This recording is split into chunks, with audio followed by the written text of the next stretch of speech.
박한식 교수와 함께 선을 넘다. 오늘은 북중 관계를 주제로 말씀 나누겠습니다. 교수님 반갑습니다. 네, 안녕하세요. 네, 그러니까 우리가 몇 번 이 주제를 좀 다루려고 하는데요. 그 현재 북중 관계를 정확하게 이해하기 위해서 우리가 또 남북 관계 통일 문제를 풀어가기 위해서라도 이 북중 관계를 잘 이해하는 게 필요하다. 그래서 오늘 이 문제를 좀 다뤄보려고 합니다. 북중 관계에 대한 올바른 인식을 갖자. 그래서 북중 관계의 역사를 바로 알자. 이런 말씀 나누려고 합니다. 자, 미국이 여전히 대북 정책 실행에서 중국의 역할을 계속 얘기를 한단 말이죠. 그리고 정부 당국과 언론에서도 그 미국적 관점에서 북중 관계를 이해하고 있고, 그래서 계속 이제 오류를 반복하고 있다고 생각을 합니다. 자, 동북아 정세를 분석할 때 북중 관계와 북한, 중국의 입장에 대한 올바른 이해가 좀 바탕이 돼야 그 정책을 잘 펼칠 수 있다고 생각합니다. 그래서 오늘 이 주제를 다루게 됐고요. 자, 우선은 북한은 그렇게 좀 규정을 해요. 조중 친선 관계를 공동의 위협을 위한 성스러운 투쟁 속에서 피로써 맺어진 관계, 이렇게 규정을 하더라고요. 그래서 항일 독립 투쟁 과정에서 형성된 북중 관계의 역사, 이거에 대한 좀 개괄적인 좀 말씀을 좀 부탁드리겠습니다. 근데 북중 관계를 얘기를 하려고 하면은 어느 누구의 중국을 우리가 염두에 두고 분석을 해야 되느냐. 정부의 정책 목적으로 중국에 대해서 바라는 것, 또 중국에 대한 접근법도 다 다릅니다. 또 그거보다 더 복잡한 거는 뭐 택동 때가 1949년에 수반이 되었지만 그 전부터 지도자의 혁명 대열에 수십 년 동안 지도자였거든. 아주 젊었을 때부터.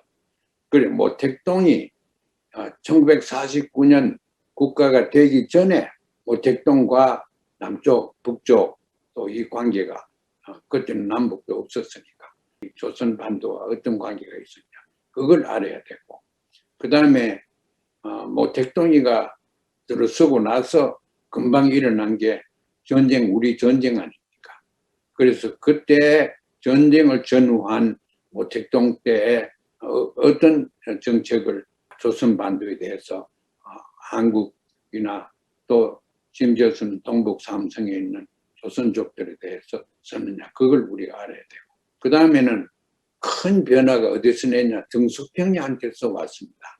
등소평의 중국은 북에서 아주 멸시하고 또 싫어했습니다. 등소평의 중국을 북에서는 사이비 사회주의라 이렇게 생각했습니다. 왜냐하면 등소평은 실리를 위해서 자본주의 요소를 굉장히 사용했습니다. 쥐를 잡으면 됐지, 고양이가 검은가 흰 고양이가 무슨 관계 있느냐 하는 것처럼 실리를 추구하는 사람이 등소평이었습니다. 제가 만나서 봤지만 미국 와서 하는 얘기가, 우리는 가난한 나라의 대표인데 미국 와서 내가 많이 배우고 가야 되겠다. 그 등소평과 요새 시진핑을 비교해 보세요. 중국이 얼마나 달라집니까? 좀 그런 저자세로 돌아다니면서 이제 도움도 받고 협력도 할 수 있는 것이 있었던 것이 등소평이었습니다.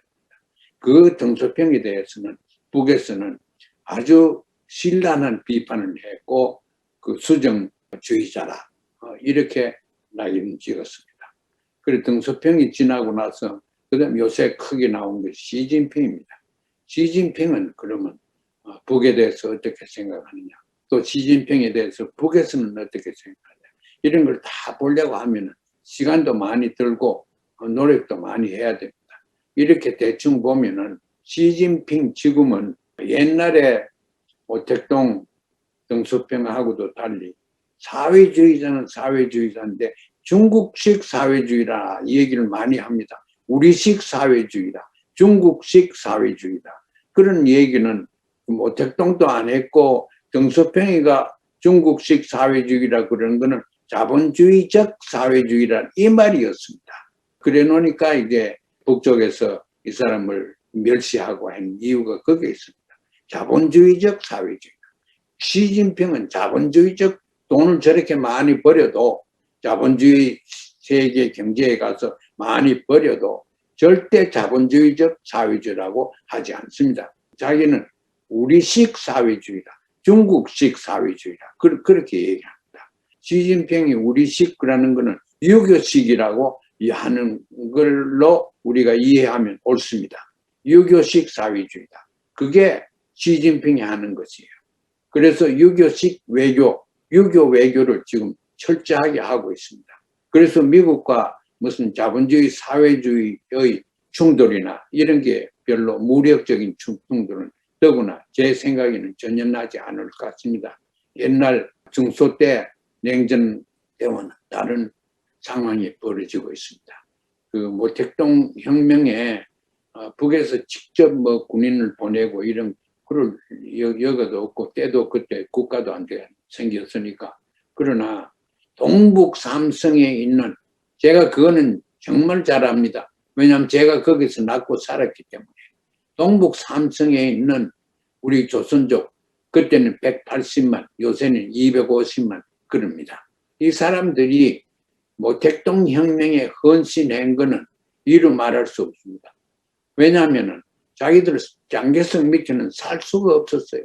토지세가 너무 많고 전부 다 농민들인데 우리나라 농사를 다 지어가지고 7, 80% 지주들한테 다 주고 그 입에 풀칠하는 정도로 살았기 때문에 이 모택동이가 토지개혁하고 사유재산 없애게 하고 다 갈라먹는다. 이러니까 100% 그걸 환영하고 껴안았습니다. 거기에는 조선족 사람들이. 그래서 열심히 이제 많이 모택동 사회주의 혁명이 가담을 했지요. 1950년 소위 중공군이 6.25 전쟁 때 참가할 때 제가 볼 때는 한 7, 80%가 조선족이었습니다. 그 데이터가 없어요. 있어도 발표 왜 안 하는지 모르겠어요. 나는 가서 피부로 느끼고 다 알지요. 굉장히 많은 조선족들이 그 사람들이 얘기는 조국 해방전쟁에 참여를 했고, 그리고 모택동 사회주의 혁명에 아주 치열하게 분투를 하고 했습니다. 모택동이 그걸 다 알고 그 특별하게 조선족에 대해서 감사하게 생각하고 또 자기 아들까지 조선 전쟁에 나가서 전사해가 지금 북에 묻혀 있습니다.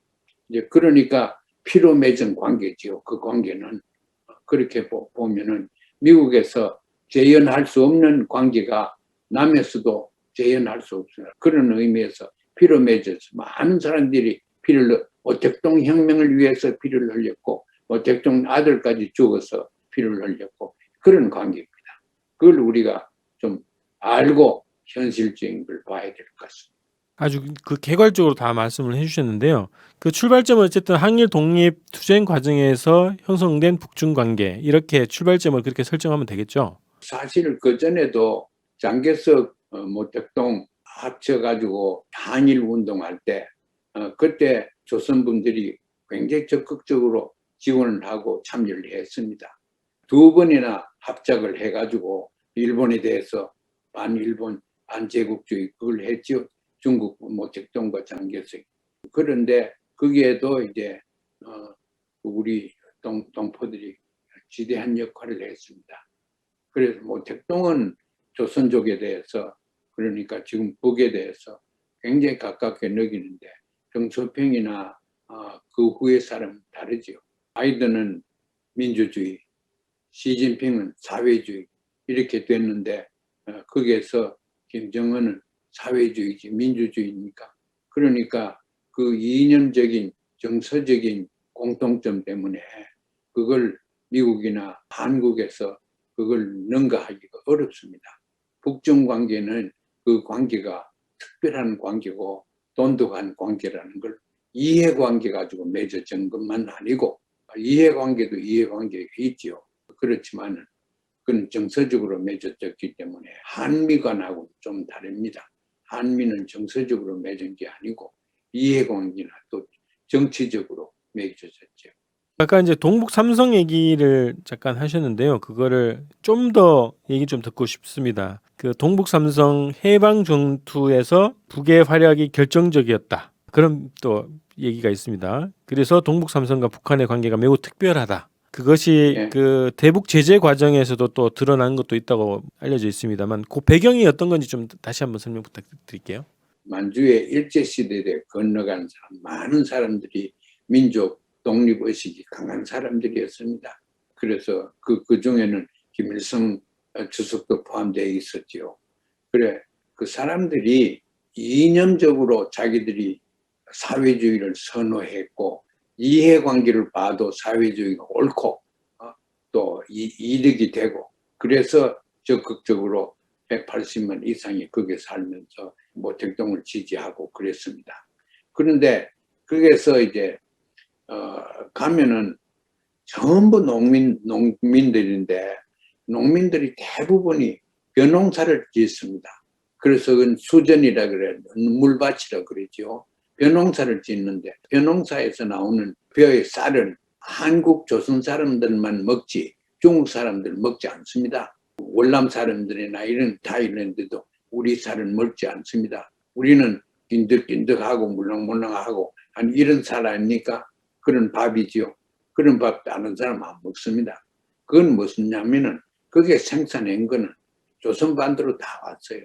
그게 또 일본으로도 건너가고 일제시대부터 쌀의 창구가 그 만주 중국에 있었습니다. 그런데 그게 다 이래 돼가지고 등소평에 의해서 자본주의화되고 좀 이러니까 거기서 돈을 요구를 해서 무상원조라는 건 거진 얻게 됐었죠. 등소평 때는. 그런데 그 후부터는 요새는 무상원조가 많습니다. 외상도 많고. 그래서 경제난 중에 특별히 식량난이 어렵다고 하지만 1990년도 중반처럼 그렇게 어렵지는 않습니다. 제가 볼 때는 자체의 생산량도 좀 불었지만은 중요한 것은 중국에서 그 삼성에서 경제 알곡 생산을 해서 북으로 많이 보낸 것 같아요. 지금도. 49년도 중화인민공화국 창립 선포 후에 중국의 대북한 입장과 정책, 그게 이제 어떻게 변화왔는지는 이제 뭐 모택동 시절, 그 등소평 시절, 뭐 시진핑 시절 이렇게 좀 말씀을 하셨습니다만, 중국의 대북한 정책 중에서 굉장히 그 북중 관계가 경색된 과정이 몇 차례 있었던 걸로 보이거든요. 주로 어떤 문제가 원인이었는지 그 얘기를 좀 부탁드리겠습니다. 이념과 이해, 이념으로 갈 때는 좋았고 관계가, 중국이 이해 타산을 하고 외교를 할 때는 나빴지요. 그렇게 볼 수가 있다고 하면은 중국이 이념으로 북한을 지지하고 이렇게 하지 않고 이해를 타산을 해가지고 핵무기 포기하, 중국도 북한이 핵무기 포기하는 걸 원하지요. 아시아에서 유일한 핵국가로 군림하기 위해서 북에서 핵무기 가지는 걸 원하지 않습니다. 그렇기 때문에 이제 유엔에서 행동에 대해서 정책에 대해서 제재를 가하는데 동참을 했죠. 거기에 대해서 북한은 괘씸하게 생각합니다. 아주 비판적으로 생각합니다. 그런 비판적으로 생각하는 것이 중국한테도 좀 무리가 되지요. 자, 자기 스스로도 국내 총화를 시켜야 되는데 자본주의화로 다 만들어 볼 수도 없고 사회주의는 건져내야 되겠는데 북조선에서 뭘 좀 배우려고 리더십에 대해서 좀 배우려고 하는 것 있고 그런 의미에서는 관계가 있습니다만 주로 이념적으로 사회주의가 하나라 하는 데서 동료의식을 가지고 있는데 그거를 이제 배반하고 국가 이익, 경제적인 이익을 또 정치적인 편의를 따라서 나간 데 대해서는 등소평이 그 후부터 지금 시진핑도 그렇게 하면 굉장히 북에서 싫어합니다. 그런데 한 번씩 와가지고도 그렇고 자기들은 자기식 사회주의라는 거는 등소평이 얘기한 자본주의식이 아니라 하는 것을 철저하게 설득시키고 돌아갑니다. 그럼 지금 말씀하신 걸 보면 북은 이제 대중국 입장과 정책에서는 기본 사상, 그러니까 사회주의 사상 공유하는 한에서 북중 관계를 분석하고 지향하고 중국을 그런 입장에서 대한다, 이렇게 정리할 수 있을까요? 아이디어스냐 아니면 인트레스트냐, 이해관계냐, 그게 이념적인 거냐. 이념적인 거는 오래 가고 이해관계는 또 이해가 달라지면 금방 변하니까. 그래서 이념으로 의해서 맺어졌다고 우리가 객관적으로 분석하는 게 옳은 것 같습니다. 그러니까 인민과 사회주의와 이런 데 오는 이념적인 서로 공통점, 앞으로도 그것 때문에 결정될 겁니다. 그리고 중국은 철저하게 내정 간섭을 안 하려고 합니다. 중국이 내정 간섭을, 다른 나라의 내정 간섭을 하면 어떤 나라가 대만에 대해서 왈가왈부하거든, 대만에 대해서 관계하지 말라고 얘기하는 한 자기들도 다른 나라의 내정에 간섭을 안 합니다. 북한에 대해서 내정 간섭 형식을 안 띄려고 굉장히 애를 쓰고, 북한도 중국에 와서 내정 간섭을 하고 경제적인 시장을 총괄한다든가 이런 거는 절대 원하지 않습니다. 북한은 어쨌든 중국을 사회주의 이웃 국가라는 입장에서 대중국 정책을 펼치려고 하고, 그런데 이제 중국이 왔다 갔다 한 거네요, 어쨌든. 그렇죠. 중국이 자본주의화 많이 됐다가 왔다 갔다 했죠. 그렇게 큰 나라를 먹여 살려고 하니까. 또 중국이 지방색이 굉장히 강합니다. 우리가 언제 한번 했지만은 신장이나 이런 걸 관리하기가 쉽지 않습니다. 그래서 중국은 어떻게 하면 자기식으로 해서, 그 사회주의는 여러 가지 종류가 있겠지만 유교는 하나니까 유교식으로 하려고 시진핑이 수년 전에 결정을 해가 그렇게 질주하는 것 같습니다. 그걸 우리가 그렇게 알아야 돼요. 말씀하셨던 것처럼 이렇게 이념적으로도 부침이 있었고, 그 다음에 대북 제재에서도 중국이 동참한 바가 있었고, 마지막 그 대북 제재 결의안이 2017년도에 있었던 걸로 알고 있습니다. 그래서 거기에도 중국이 적극적으로 참가를 했고, 그래서 북중 관계가 굉장히 안 좋았고 경색돼 있었는데, 2018년도 세 차례 북중 정상회담으로 아주 전환을 맞은 것 같아요, 관계가. 그리고 사회주의를 아주 부각시켜요. 사회주의를 공동의 기치로 삼는다라는 것을 공식적으로 밝히고 있고, 또 시진핑 주석이 북한을 방문했을 때도 불패의 사회주의를 하는 그런 제목의 또 집단체조 공연을 같이 관람하기도 했습니다. 그래서 그 자체가 굉장히 주목되는데, 현재 북중 관계를 어떻게 좀 평가할 수 있을까요? 역시 이념에 의해서 북중 관계가 계속 유지될 거고, 이해관계에서 북중 관계가 결정되지는 않습니다. 그러나 이 외부 사람들은, 더구나 미국이나 외부에서 보는 사람들은 중국과 경제적인 의존도가 높아지면은 북이 변할 거다. 어떤 식으로 변하느냐? 자본주의식으로 변할 거다. 그렇게 안 변하는데 중국이 자본주의식으로 많이 변했으니까 그래 따라갈 거다. 그렇게 보거든요. 북한으로서는 어떻게 하든지 그런 의미에서 중국을 따라가지는 않으려고 애를 발부둥칩니다.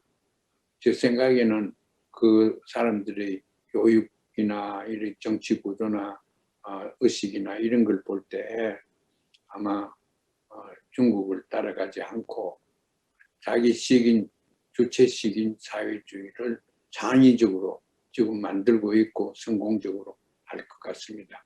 또 그렇게 하면은 내정 불간섭이라는 원칙에 의해서 중국도 지지할 거고, 그래서 이제 지금과 금후는 중국은 유교적인 사회주의, 북한은 주체적인 사회주의로서 같은 사회주의의 맥락에서 서로 공통점을 서로 인정하면서 국교 관계가 원활하게 되리라고 봅니다.